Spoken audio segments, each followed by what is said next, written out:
Hello and welcome to the Google Digital Garage this morning. This morning we'll be doing Get Your Business Visible on Google. Essentially, like it says on the screen, it's going to help your customers find you online. This is giving you the extra little snippets of information to hopefully build your profile online, build a little bit of your knowledge to hopefully, I suppose, get your business out to who your potential customers could be. Before we get going, I'm just going to do a little bit of housekeeping. At the top of the screen here, oh, wait a second, that way, approximately here, you're going to have your refresh button on your screen. If you have any issues with audio, if you have any issues with visuals, or suddenly it looks like it's a dubbed movie, do feel free to refresh the screen. And hopefully this should mean then one second. This should then mean that if there are any issues, by refreshing it, it should resync these things. So hopefully that'll give you a bit of an idea of what we're doing today. We do have Sam with us today, who is moderating. She's one of the Google Digital Garage trainers. So do feel free to introduce yourself, where you're from, maybe what your business is. I'd love today to use the examples that we have on the slides, but if one or two of you want to throw what your business is into the conversation, it means I can maybe use that as examples and try and maybe pull out some ideas for yourself to make this presentation as bespoke for you and as bespoke for the audience as possible.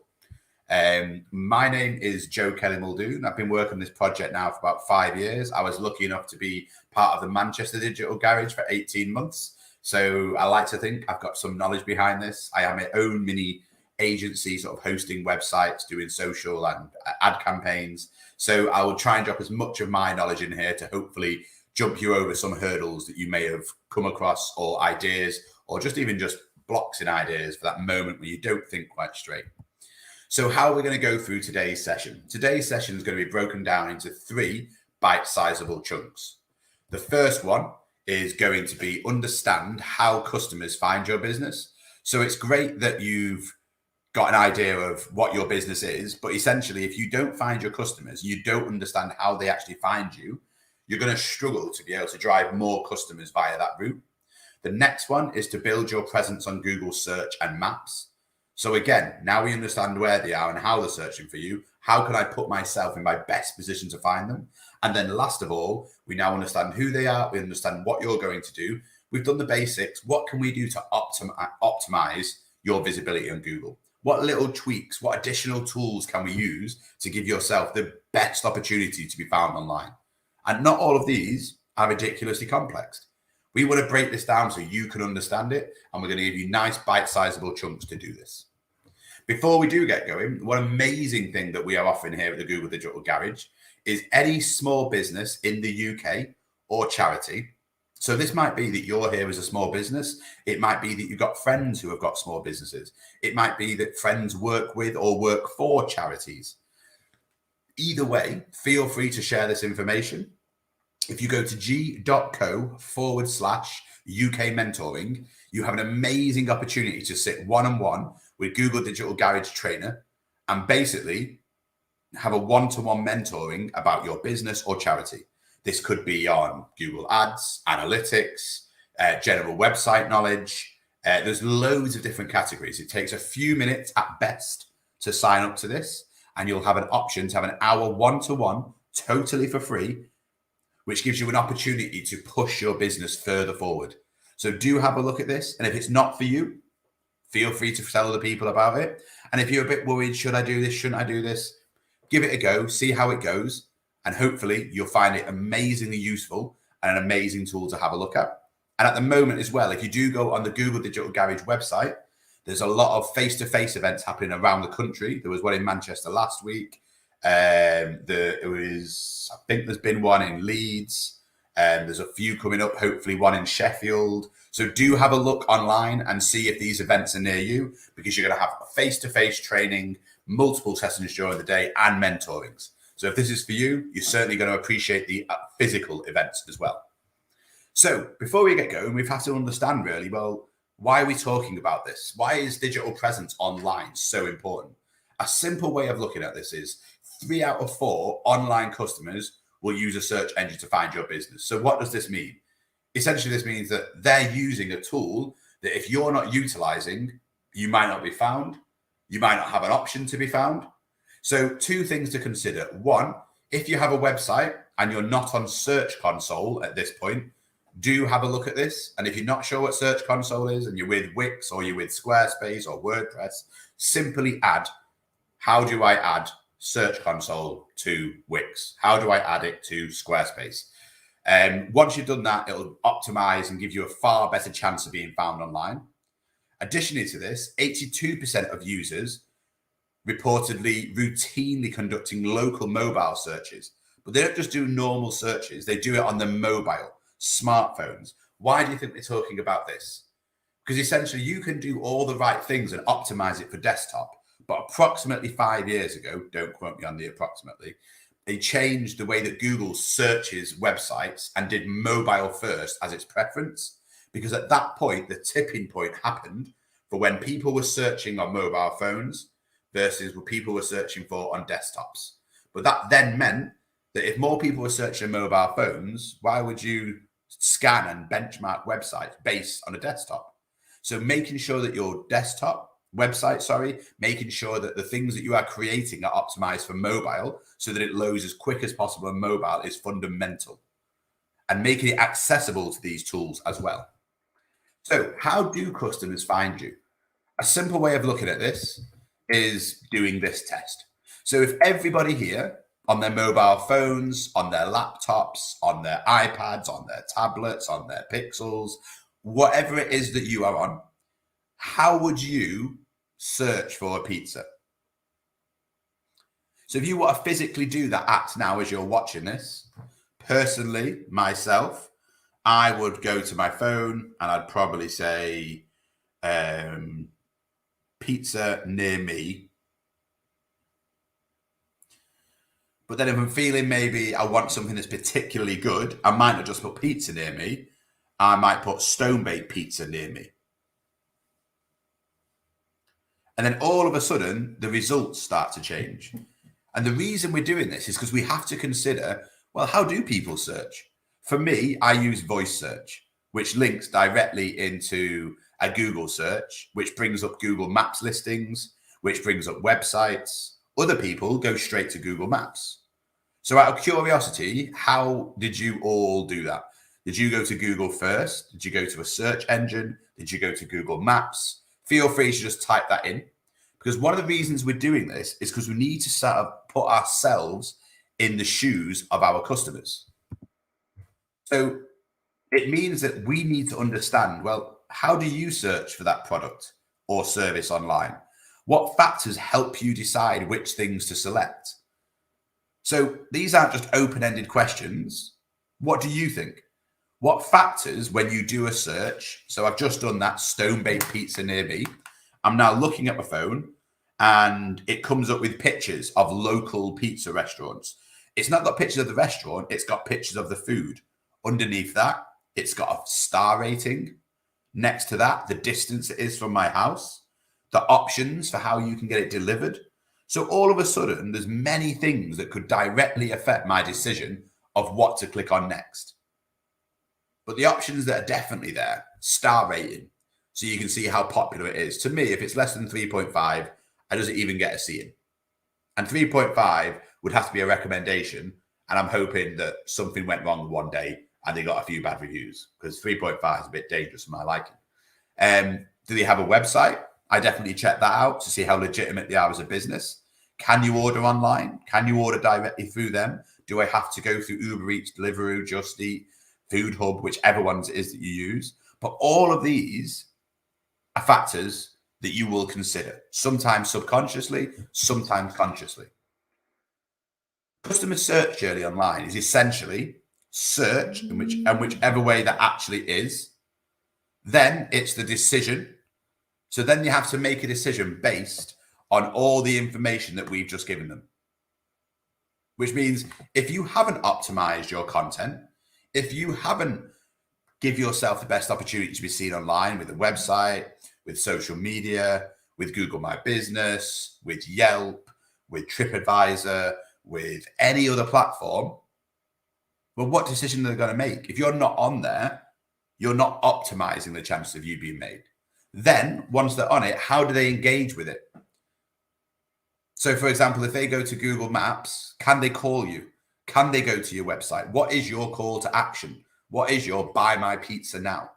So think of this part. If you've got a pen and paper with you, if you've got a digital document in front of you, literally put search, decision, engagement, and then see and write a list of the different areas that you can be searched for. Then what is it when you're on those areas that can help someone make a decision? So, for example, if I'm looking at a pizza, it's great to have a picture, but how amazing would it be to maybe have a GIF of a few pizzas on a table, or your social media to be so on point that people actually think, wow, this is impressive. And if you want a little example of this, have a look at Aldi's Instagram, a really strangely good example of how social media can be beyond on point. And then last of all, how do you engage with them? Have you got call to actions to buy now, to make their life easy to actually engage with you rather than difficult and have to go through a long-winded process? So why is search important though? So we've talked about what happens when someone does it, but the reason search is so important is because you need to understand how search works to give you the best option to be able to make sure that people can actually see and understand your website. So here's a little video that demonstrates how search works. So do feel free to have a watch, sit back for 5 minutes and understand this process in more detail. Every day, billions of people come here with questions about all kinds of things. Sometimes we even get questions about Google search itself, like how or something a little more concise. So let's say it's getting close to dinner and you want a recipe for lasagna. You've probably seen this before, but let's go a little deeper. Since the beginning, back when the homepage looked like this, Google has been continuously mapping the web, hundreds of billions of pages, to create something called an index. Think of it as the giant library we look through whenever you do a search for lasagna or anything else. Now, the word lasagna shows up a lot on the web. Pages about the history of lasagna, articles by scientists whose last name happened to be lasagna, stuff other people might be looking for. But if you're hungry, randomly clicking through millions of links is no fun. This is where Google's ranking algorithms come into play. First, they try to understand what you're looking for, so they can be helpful even if you don't know exactly the right words to use or if your spelling is a little off. Then they sift through millions of possible matches in the index and automatically assemble a page that tries to put the most relevant information up top for you to choose from. Okay, now we have some results. But how did the algorithms actually decide what made it onto the first page? There are hundreds of factors that go into ranking search results, so let's talk about a few of them. You may already know that pages containing the words you search for are more likely to end up at the top. No surprise there. But the location of those words, like in the page's title or in an image's caption, those are factors too. There's a lot more to ranking than just words. Back when Google got started, we looked at how pages linked to each other to better understand what pages were about and how important and trustworthy they seemed. Today, linking is still an important factor. Another factor is location, where a search happens. Because if you happen to be in Ormea, Italy, you might be looking for information about their annual lasagna festival. But if you're in Omaha, Nebraska, you probably aren't. When a web page was uploaded is an important factor too. Pages published more recently often have more accurate information, especially in the case of a rapidly developing news story. Of course, not every site on the web is trying to be helpful.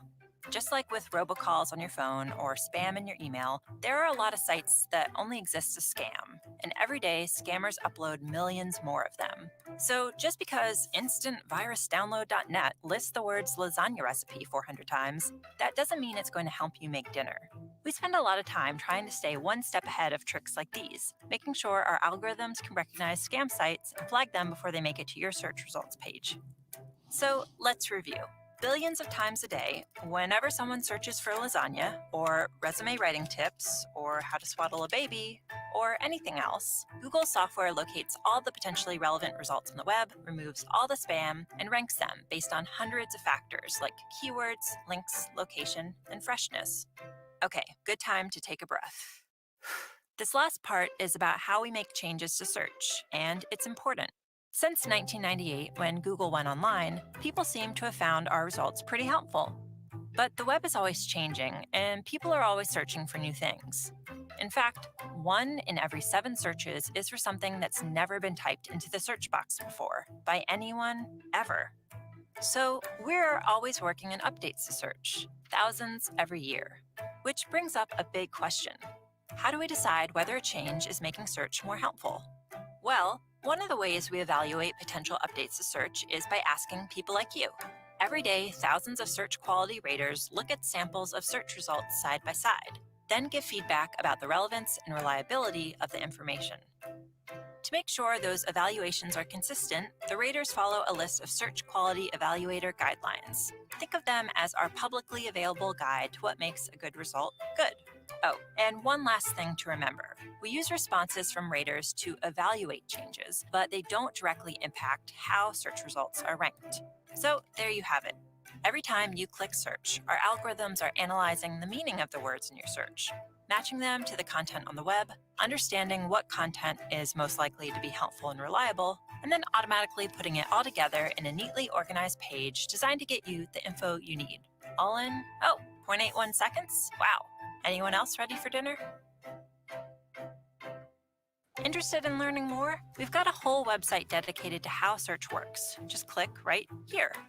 Want to read the search quality rating? Cool. So hopefully that gives you essentially what would take me at least 15 minutes to describe to you in nowhere near as much detail, a really sort of top level understanding of how search works.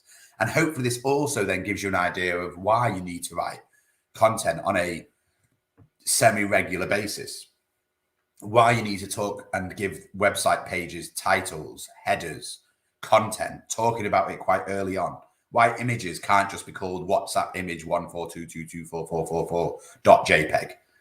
It's all these little factors that make people find your website. So just be aware of some of these when developing them and building your online presence. So are customers searching for your products and services online?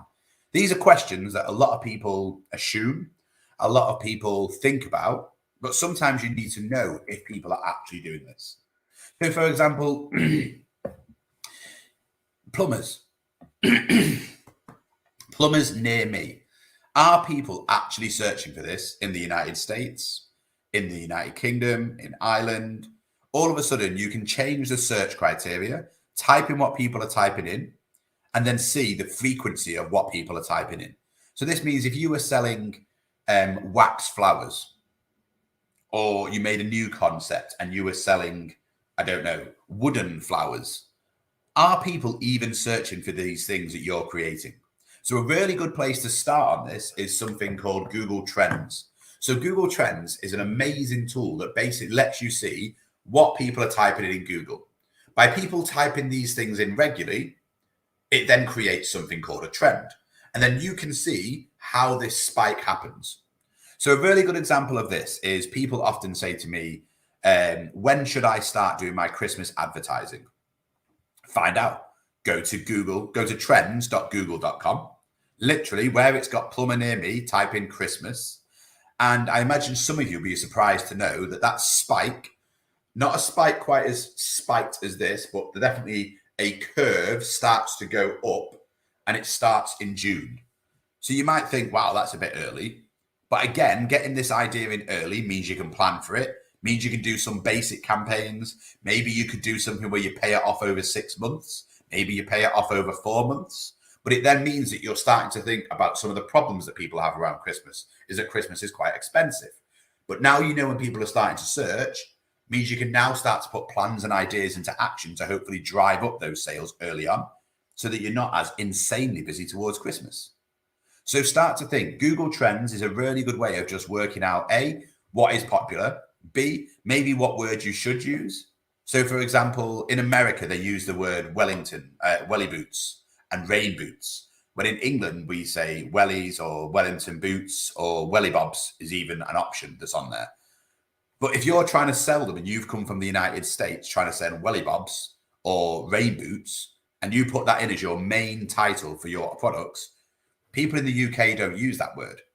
So all of a sudden, if you put it as UK and compared Welly Bobs to Wellingtons, all of a sudden you see the two lines next to each other, but Wellingtons and Wellington boots will come up. And then you think, well, do I use a word that's more popular in the United States of America, or do I use a word that's more popular to sell these products in the UK? And now you're not just using your gut instinct, you're using your gut instinct to put your ideas forward, but you're using data to prove your ideas moving forward. So think about the difference. Data is something that is driven, that has got knowledge, that has got trends, that has got physical search result data built into it, which means you're optimizing the chances of your products being found. So far, we've not had any questions, but remember, the people that are watching, the people that are involved in today's session, if there's not many of you, this gives you an amazing opportunity to tell me what your business is. How can we interlink this into this? If you've got any questions to do with your business and getting visible, then feel free to ask them. Even if it's something that you're not sure about, or you think, could I ask this just because it would help me confirm what I already know? You've got 3 opportunities throughout today's session to ask questions. So please take these opportunities. So where to build your presence on Google? So first of all, we've talked about how Google works as a search, but actually there's multiple areas where these things could come up. So first of all, if I type in at the top, Stasius, I apologize, 1 second. Stasius Bakery, might not be. If I type that in at the top, that's a search result. So first of all, what can come up is if you create Google ads at the top of Google, because it's paid for ads, you will come directly underneath the shopping ads, directly underneath the image suggestions as an ad. And that literally means you will come up at the top of Google because you paid for it. Often, if this is your business name, you're far more likely to come up. But let's just say, for example, you typed in bakery near me and you were based in, where is that? Mountain View. All of a sudden, if that's what I'm typing in, what other things can I do? Because I've not got the money to do ads. What other things can I do so that the website appears? Well, all of a sudden, you've got the ads. By doing the stuff that we've talked about on that video, like the titles, the content, the page headers, and so on, now you've got an opportunity for your page to come up as well, organically, like it has done here. But additionally, we've also got a Google My Business listing or business listing, depending on how you want to call it.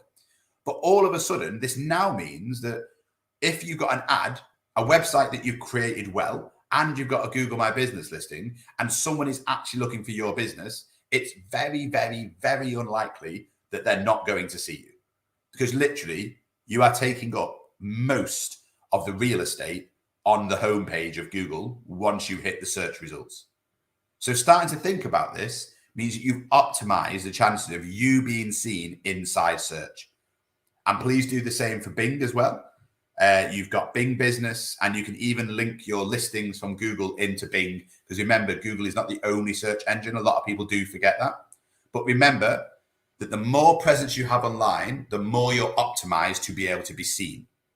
So spend this time developing your Google My Business profile, using keywords in your description, in the title for your business, putting all the questions in there, building reviews to give you the most options. So when someone decides on your business or not, you've got all the evidence that they need.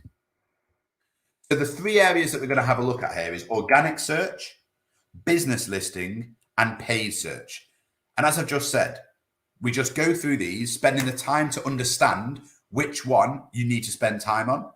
Look at each one, then put some time aside to literally optimize each of these. Watch some videos online. Type in, how can I improve my business listing? How can I improve my organic listings or search? How can I improve my paid search? Google have got courses on paid advertisement for beginners and advanced on the Google Skill Shop. Have a look at this. We've also got the fundamentals of digital advertising, which will cover these.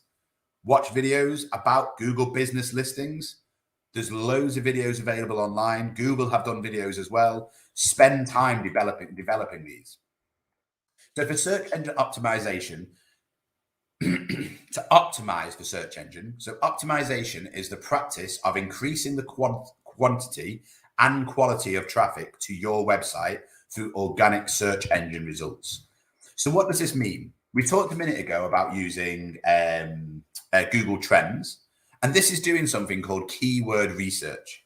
When we're doing keyword research, we need to understand what words are being searched for. So Google Trends is a really good one for this. Going onto Google and typing in a few words that are relevant to your business and seeing what other search results people are doing, or hitting enter, and then further down the page it will come up.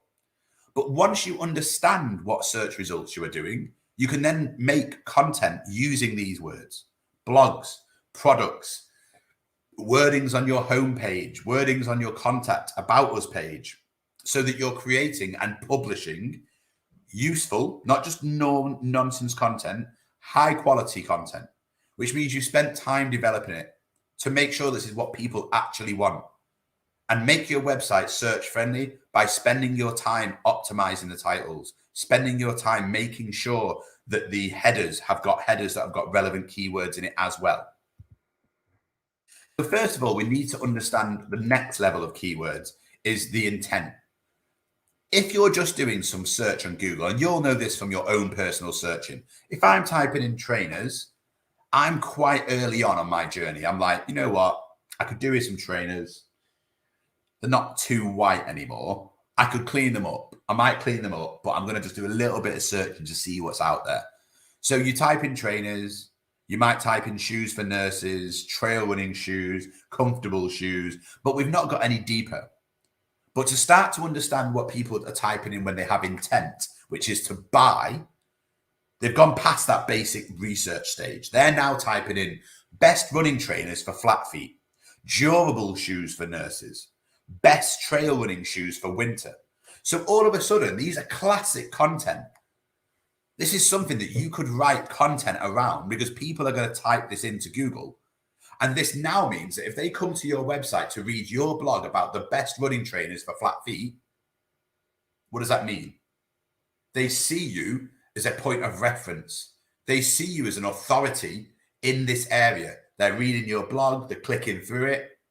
Randomly, the shoes that are on that page, you also sell.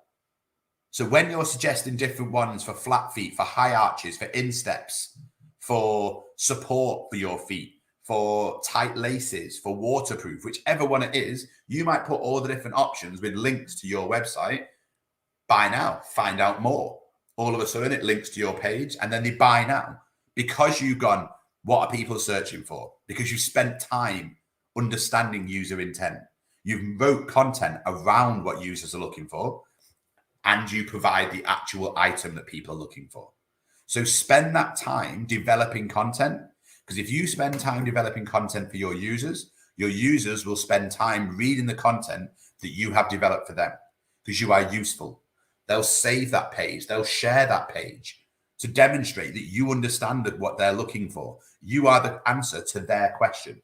Their search query is a question, even if it doesn't need a question mark in it. But that is what they're doing. They're asking a search engine a question. And the results is what time you spend investing in it to give yourself the best opportunity to be found. And the longer the keywords, it also means you're taking some of these away from the big boys. So Nike, Adidas and stuff like that will have running shoes, football shoes, but I don't know if they're going to have comfortable shoes for plantar face. I don't even know what that word is. I apologize. Durable shoes for running, best running trainers for flat feet. They're not going to be interested in that. So smaller businesses actually have a really good opportunity here to take that traffic, because actually these are things that the normal everyday person is looking for. Other things that you can use is discover how Google sees your site. So I mentioned this very briefly before. There's something called Search Console. So g.co/Search Console.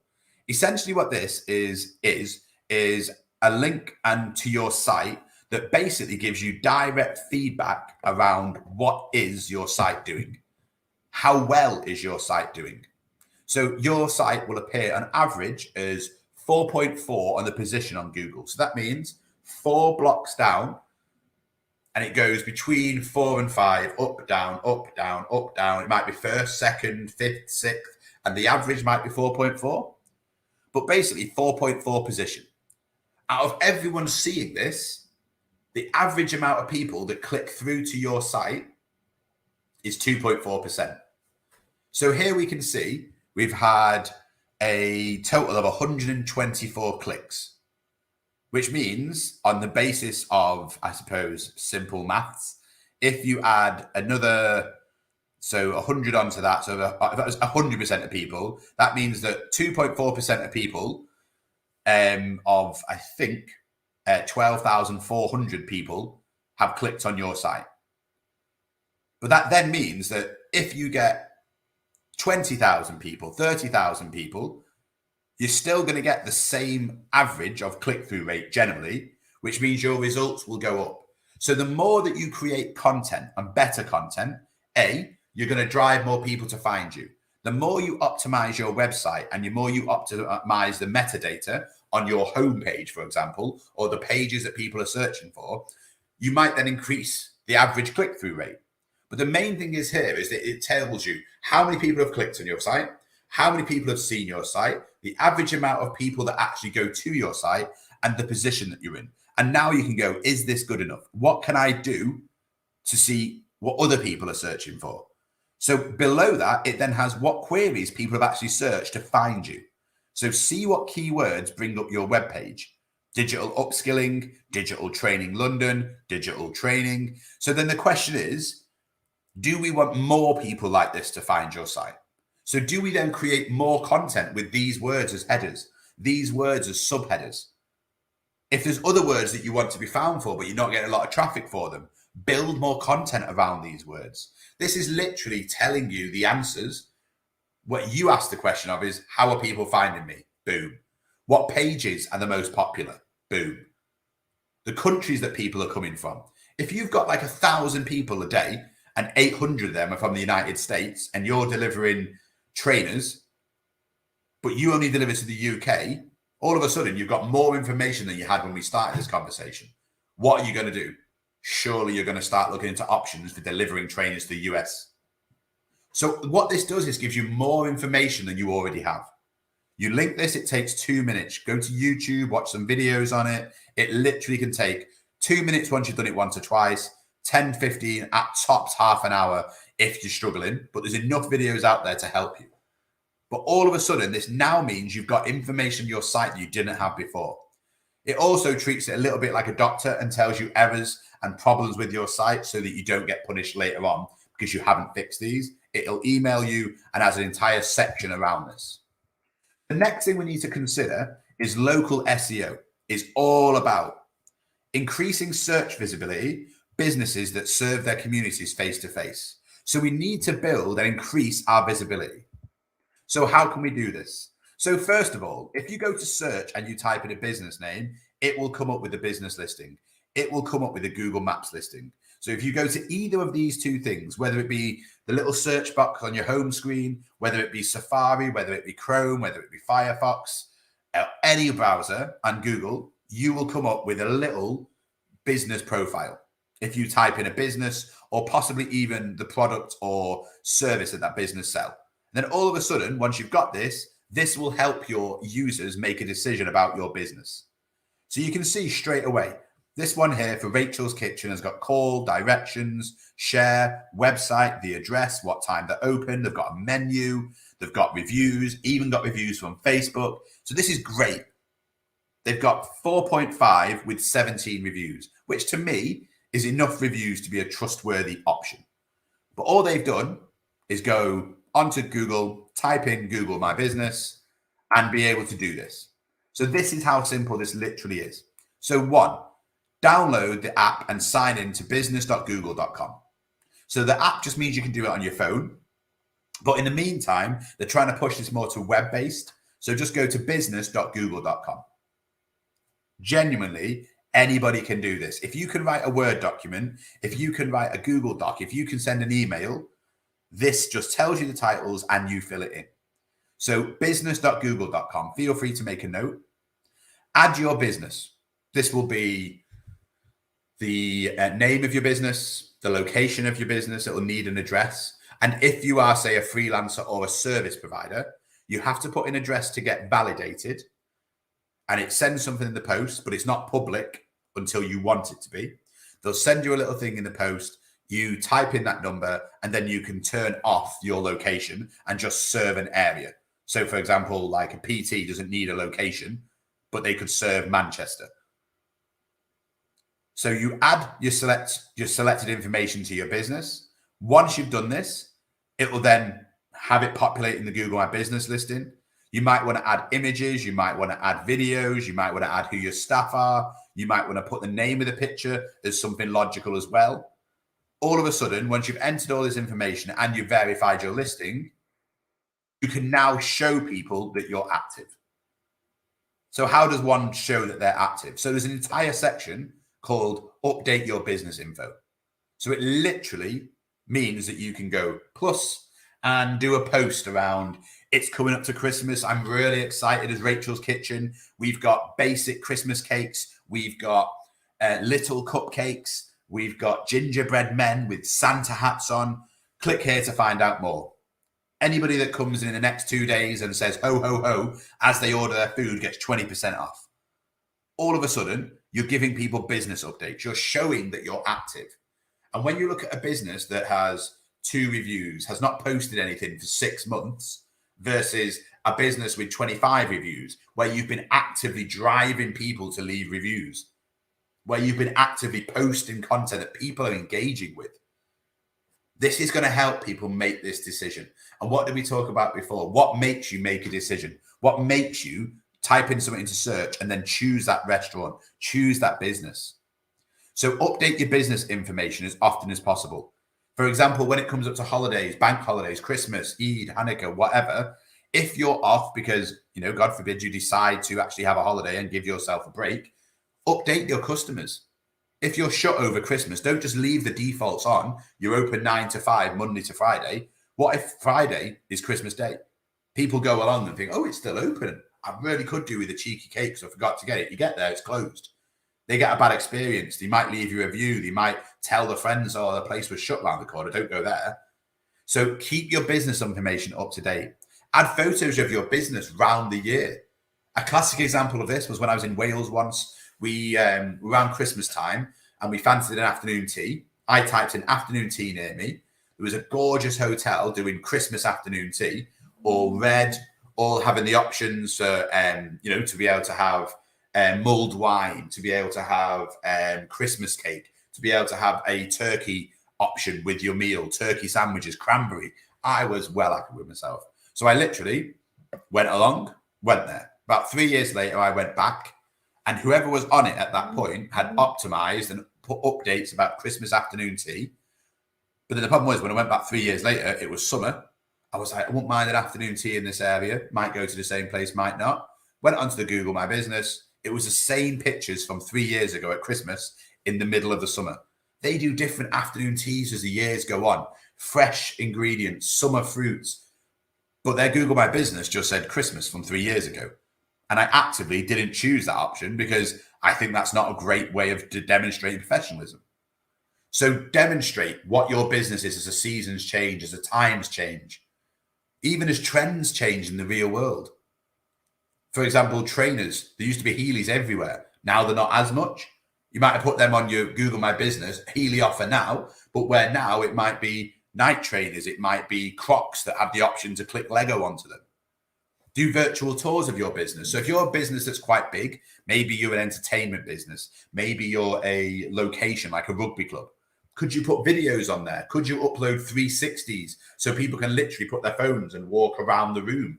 VR headsets are now far more attainable. The cameras to do it are far more attainable. Walk a video around your location. If you've got different events on, ask, do you mind if we just take a quick video when you've got a wedding on? Next time there's a birthday on, do you mind if we take a quick video when there's a birthday on? Next time when there's maybe a 70th, a 40th. And then all of a sudden, people have got contextual knowledge of your place for their particular venue. Is it too big? Is 70 people too many people? Add that information so people can go, you know what, there's 70 people here. I'm watching this 360 video, and actually, it doesn't look too full. It doesn't look too cramped. This could be a good place for me to choose. And all of a sudden, you've got something that somebody else doesn't have. You've got that extra little bit of information, that nugget of information that might teeter you or somebody else over the edge to go from, I'm thinking about it, to, you know what, this looks pretty good. Let me quickly check the reviews. Always respond to good and bad reviews. If someone leaves you a bad review, be honest with them, be nice to them, unless you've got very good reason to otherwise, because this can go the wrong way. But even a bad review, thank you, Joe, for your feedback. I'm sorry to hear that you didn't enjoy our apple pie and that you thought it was a little bit flavorless. Hopefully next time when you come in, you'll try it and it'll be much better. Rather than, how dare you say my apple pie is going to have flavor? That's my mother's recipe from 4 generations. I never want to see you here again. No loss, pardon me, to us. Other people see that and think, wow, this person's got the backup. So just consider replying to reviews. Always do it. Use their name. Thanks, Joe, for writing the review. Great to hear you really enjoyed my apple pie. Really look forward to seeing you again. Don't just put thanks for the review. Customize it marginally. Add the name, add your name at the bottom, and whatever they wrote, you drop a little bit of that in. A little bit of feedback goes a long way. But more importantly, they've made the effort to leave you a review. The least you can do is respond.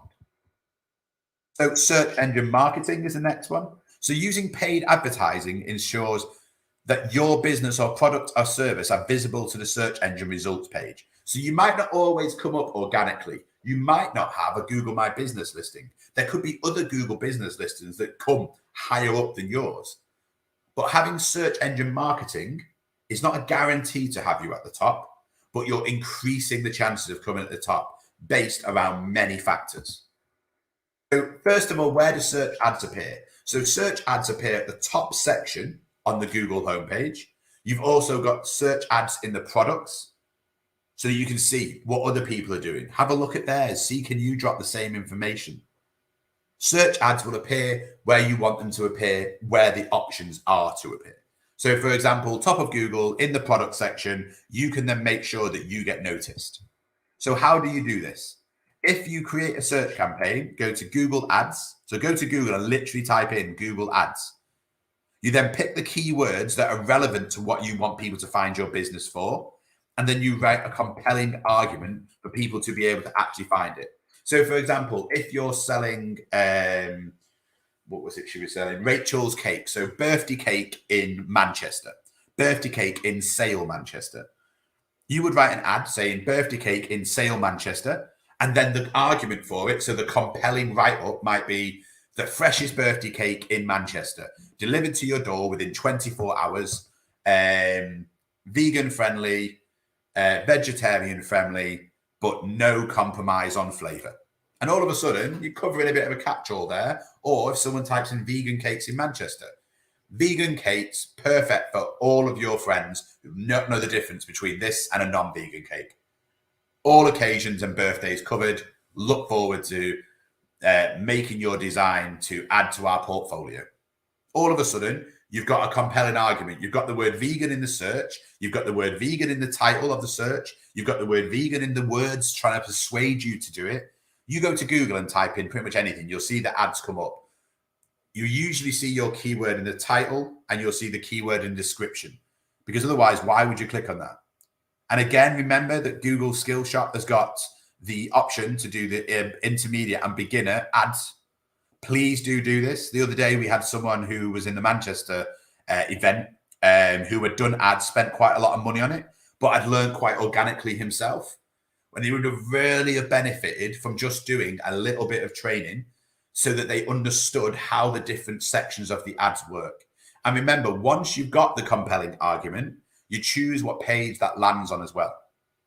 So for example, if you're talking about vegan cakes, it goes to an ad saying the best vegan cakes in Manchester, delivered to your house in 24 hours, vegan cakes that taste amazing. Nobody would know the difference. And then the page that land on is called a landing page. Make sure that that page also says vegan cakes. If you just land it on the cake page and they have to filter to vegan cakes, then what are we achieving here? The journey's long, the journey's not easy, the journey's not obvious. They could leave. So if you could do a filter, for example, and have a tick box for vegan cakes, and it lands on that page and it explains why your vegan cakes are some of the best you can get. They've typed in vegan cakes, have seen the ad for vegan cakes, have landed on the web page for vegan cakes. Now that journey is streamlined. You have a button called Inquire Now, Buy Now, so that if they're in a rush to get it, it's add page or add copy, page, button, buy. Their journey is quick. Think of Amazon. If you want to buy something now, you can literally buy it in less than 3 clicks. What you're searching for, enter, click on the actual thing, swipe, it's delivered to your door tomorrow morning. Think of these things. These aren't convenient. They've thought about every process. So we still don't have any questions, people. So do feel free to ask some questions. The last thing we're going to cover here is boosting your presence on Google. So we've talked about how Google, we can add it to organic. We've talked about keywords. We've talked about how we can add it to Google My Business and how you can add images, videos, content. We've talked about ads. But now we've gone through all of this, how can we take it up that extra little bit of a level? How can we optimize your website so that it suits different devices, so that you actually have done your website and you don't need to hire a professional and potentially quite a lot of money to tell you what you could improve on your website? You've done the most you can do here. You've built your own website. You paid someone to do it. How can we improve this? If we go to g.co/test my site and you type in your business name, your business email, your business domain, your business website, when you type this in, this will scan your website for you. It'll test your website. It will benchmark your website against other similar sites in your sector. It will tell you how long it takes to load your site. It will then say the estimated amount of visitors based on your sector is 10% less. So then what can we do to get this back up to the 10% more to make you at least the average and then do more? Then once you've done this, you'll have a few options of a few different tabs as you flick along. But then what's great about this is it will suggest ways of you to improve your site.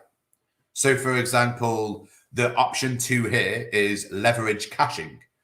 So for example, if you've got this, having a look at something like Cloudflare, you can get a free version of Cloudflare and literally you link it to your website, you put it in as a plugin. And what that does is it loads your website to their servers where it may be faster for you to be able to access information. And then it uses the most popular content and content that is on your website and basically makes it so it loads that content quicker, which then means it might go from 4 seconds to 3 seconds, which might improve the amount of people that stick around. And there's loads of options. But what's really interesting is if I said the words leverage caching, you'd be like, I don't know what that is. That's okay. Click on the option at the bottom, show your report with your website. It explains what the thing is that we're talking about. All of a sudden, you don't know what it is, but it's got content for you to be able to do this. It's got the top level report here, which is just a few nice, easy tools. But then what you can also do is get my free report and they'll send it you in an email. The full report so you can break it down in your own leisure. You can send it to somebody else. You've got a friend, you've got a web developer. Could you go through these points and we'll revisit this again in a month? So test my site, a really good way of doing this. With your Google My Business listing, there's also options to be able to claim a business. So what a lot of people do on Google Maps, and unfortunately or fortunately, I am one of these people, is that if a new business opens, I often help new businesses. So they don't know what a Google Maps listing is. So a local cafe opened, for example, a few years ago. When it opened, I went in on day one because I was excited for the new cafe, sat there and I was like, this is a pretty good breakfast. This is a pretty good latte.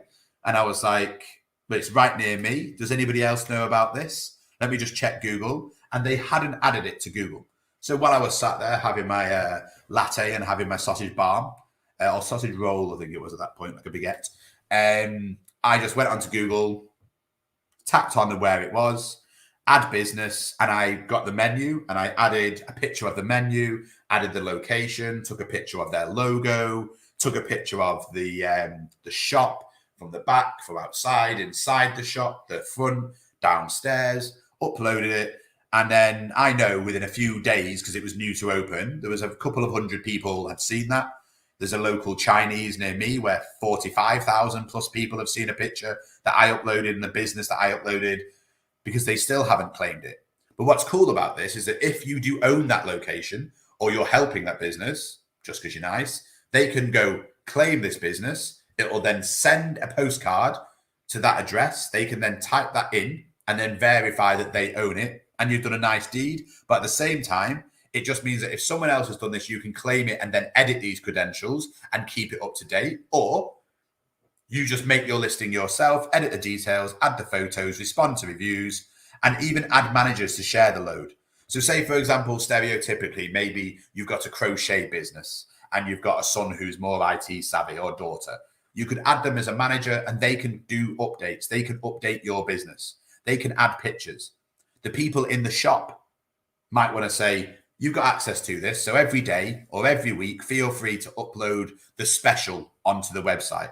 Upload a few pictures of the vibe in the shop when it's decorated for Christmas, when it's decorated for Easter, when it's decorated for someone's birthday, so that people can see what it's like. Spend this time optimizing it. And if, for example, maybe you're thinking, you know what, I could really do with a website, or I want to learn a bit more about building websites. How can I do this? An amazing tool for this is Google Sites. So if you've got a Google account, a Gmail account, or a Google Workspace account, or even a Google for Education account, or Google for Charity account, generally most of you will have a Gmail account at Gmail. Just go to Google and you go top right hand corner, sign up. Once you've signed up, in the top right, there's 9 circles. I call this a waffle menu because it looks a bit like a waffle. And then find sites, or type in sites.google.com, or just Google business site free. And then all of a sudden, when you're on here, you've got this, which is a site builder for your website. You can build your website here, or if you've got a Google My Business listing that is fully developed, you can also just scroll further down and hit website. And this is the first level of building a website. It gets all this information and drags it into a website, so that you've got a basic website with the pictures from your restaurant, with the menu options for your restaurant, with links to your menu if you've got it somewhere else, with pictures of your food. So the more you populate your Google Maps listing, the more you'll be able to have in this little website that is done for you. You can tweak the colors, you can tweak the text. But what's really cool is now you could have Joe's company.business.site, and you can put that onto your Google Maps listing and you can share that. And it's got phone numbers, email addresses, a basic contact form, a Google form. But what you didn't have before was anything. But now, because you've made a Google My Business listing, you have an online presence. And then to take it to the next level, you could build a whole Google site. This is sort of like entry level to a Google site. But basically, if you don't have a website before we had this conversation, afterwards, if you have a Google business profile already, you could easily have a website. And this is an amazing way, an entry-level way of you building your online presence. And like we said in this section, optimizing it. We've already got something. How can we get more from this? How can we take blood from a stone? This is an example of this. Things to make sure that you add: the opening hours, changing the opening hours, updating the opening hours. You can add interior pictures so that people can get a vibe for the shop. External photos. So, for example, I remember I was in Manchester a few years ago, and I had a meeting in a meeting room that was upstairs. I walked around the block 3 times. Each circle took me about 4 minutes. So 12 minutes of my life was wasted. And I was like, this is really frustrating. I know it's here because I'm looking at Google Maps and I'm walking around it, but I can't find the entrance. So I went onto here, found the external photos. The first 3 were shocking. They were just a picture, but everything looked the same. But then one of them had a little sign that was sticking out that was green. And I was like, let's find that sign. Once I found that sign, I found the entrance, I went straight in. So try and take a step back, take pictures of it, even if it's got a little bit of the shop on each side. But this now means that someone's got context. This now means that someone will be able to see it and use their brain to be able to work out where is this location. Show it with the canopy down, with the chairs out, people laughing, people enjoying it. Show it in winter with the lights on inside, no one sat outside. So people can see, right, it's a bit cold, I don't even want to sit outside. Is it big enough to sit inside with 6 of us? Yes, it is. I'm not sure. Internal pictures. Yes, it is. You walk in there, maybe you want to know who the staff are. Maybe you've only got a small team. You've got pictures here of the actual staff. Joe works on our business development team. Okay, you look at the picture. Oh, Joe looks nice and happy. It says business development. When I walk in there, it's, oh, I've come here to help my business. I think I saw you on the website, Joe. Yeah, you will have done. Or you're on the Google My Business. It breaks down those boundaries. It breaks down these worries that people might have. And the more pictures that you have, the more context people have got. The more context people have got, the more likely they are to use this context to decide, is this for them? Replying to reviews, make sure you do. Don't just do the thumbs up. By all means, do a thumbs up and a reply. But then people will appreciate you. They will appreciate that reply and probably even reply back and make brand ambassadors. And then they're talking about you with other people. Update your post to tell customers what's new. So post updates directly to your business listing. Share offers. If you are doing offers, if there's new events coming up, these promotions are there for potential new customers. Customers might even come back because of these. But if you can drive an extra 10 customers a month and half of those customers come back every other month, if you do that every month for a whole year, that's 120 new customers have come and 60 are coming back. Simple maths. Now imagine if you got better at this and you did it on all platforms, and now every month you're getting 200 customers and half of them come back. 100 now are regular customers. And just because you've spent that extra bit of time developing your online content to make sure that people can see what you're doing. Think about this back in the day. There was no option for this. When my parents were young, you had to walk past the shop and see what was in stock, see what offers were on.